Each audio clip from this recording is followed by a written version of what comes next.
This week, the things I like and don't like about the Jeep Wrangler.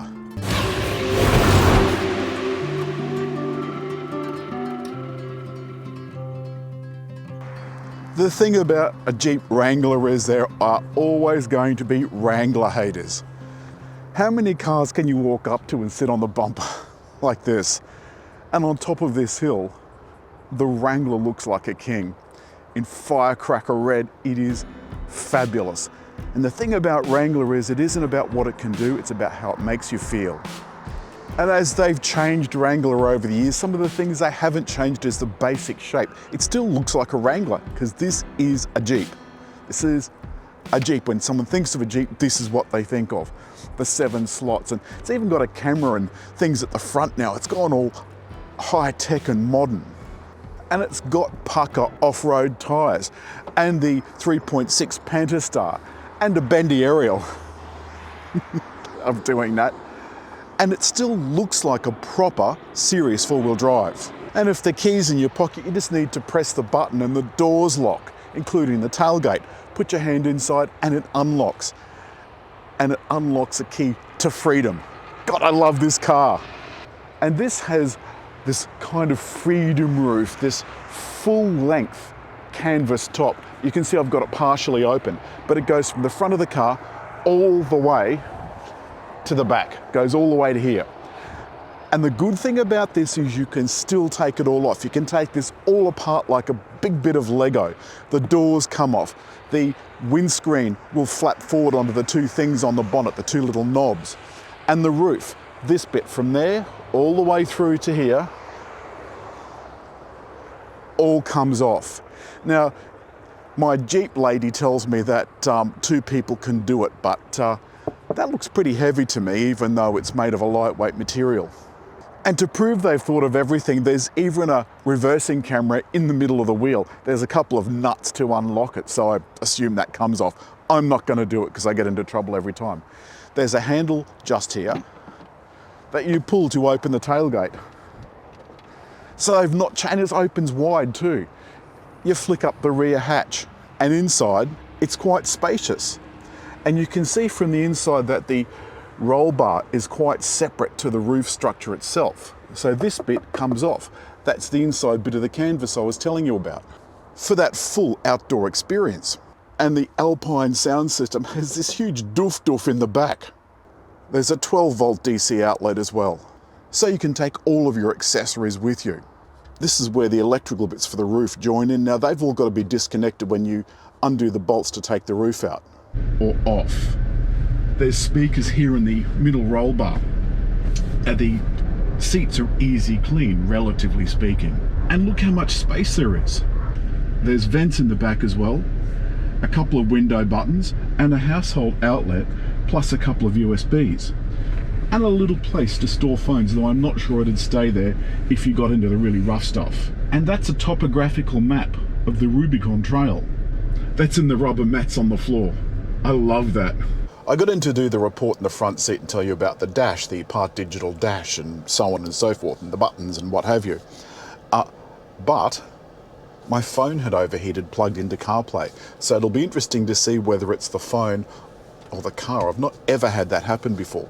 The 24 Wrangler will have the bigger Uconnect screen, so Uconnect 5, and it will also have wireless CarPlay, which will be a little bit better.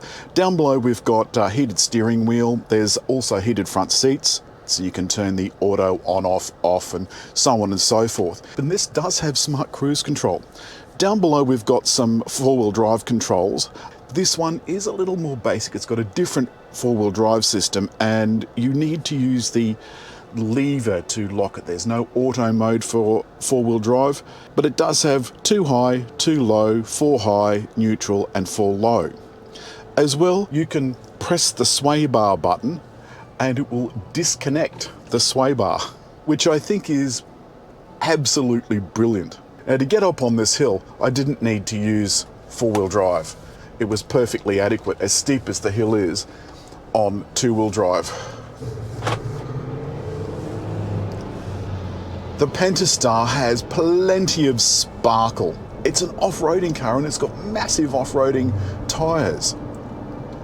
And as I'm going along fairly slowly on this relatively smooth tarmac, you can hear the knobbles making the whirring noise on the road surface.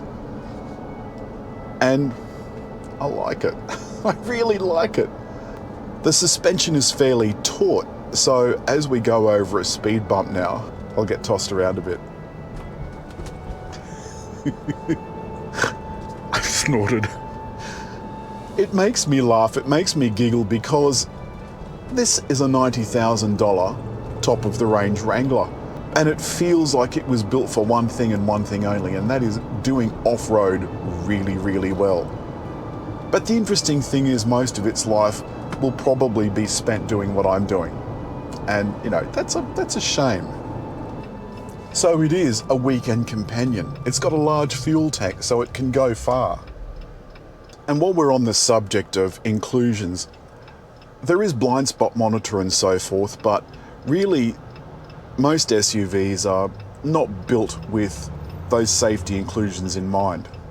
The Uconnect system, even though this isn't the latest version, still has all the controls. So for example, there's the heated seats and the dim mirror and so forth. You can also go in there to get to your camera and heated steering wheel.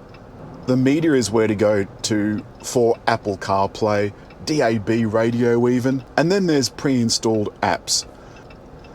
There's navigation. Got beeped. And it's also how you get to CarPlay. But back to the cabin, there's sturdy grab handles and this anodized look to the plastic fascia.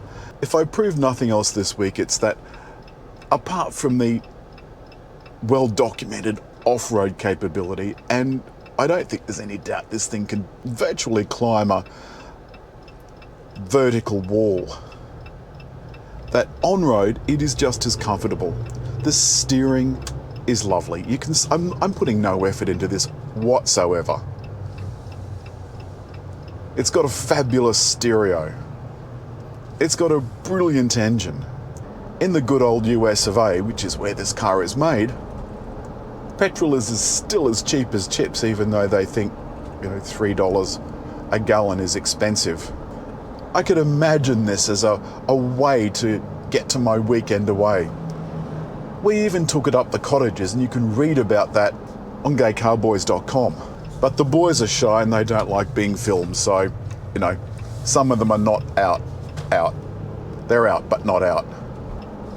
Wrangler has a feeling of smug superiority, and while it doesn't have the luxury of the Grand Cherokee that we had last week, it is still fairly nice inside. The seats are unbelievably comfortable. It's all shift and myself, but that's okay. It means that there's not buttons to fix later. And if you go to America, you see Wranglers absolutely everywhere. Especially in California, they take the tops down and burn themselves to a cinder. I love this canvas roof. I love the fact that all my controls, they really thought about it. All the controls stay intact, even if you take all of the accoutrements off the windscreen, even if that's hinged forward, even if the roof is taken off, even if the doors are taken off.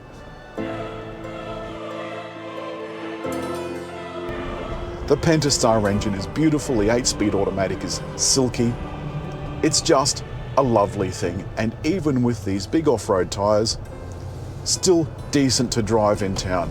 It's easy to manoeuvre, has plenty of get up and go.